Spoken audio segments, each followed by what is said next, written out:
My name is Kate Fisch. I'm the Associate Vice President of Clinical Services for the Odyssey Eating Disorder Network. OSFED stands for Otherwise Specified Feeding and Eating Disorder, which is a mouthful, which is why we call it OSFED. And this is a pretty common diagnosis, and it really is a catch for individuals who are struggling in their relationship with food and their bodies, but don't necessarily meet all the criteria for either anorexia, bulimia, or binge eating disorder. And that being said, it's really important though to remember that OSFED isn't less severe or less in need of treatment. It can be just as debilitating and impairing as anorexia, bulimia, or binge eating disorder.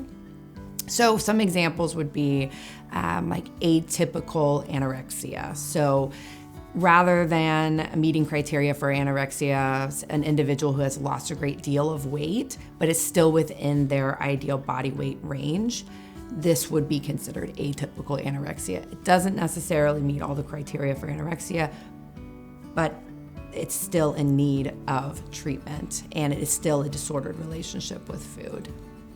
So OSFED then is treated very much like we would treat anorexia, or bulimia, or binge eating disorder. Of course, we're going to be using evidence-based practices such as therapies that are designed as eating disorder interventions, cognitive behavior therapy, dialectic behavior therapy, acceptance and commitment therapy. And we are also going to tackle OSFED with that treatment team approach. So we're going to incorporate the dietitian, there will be medical oversight, there will be group therapy, and then an individual therapist as well.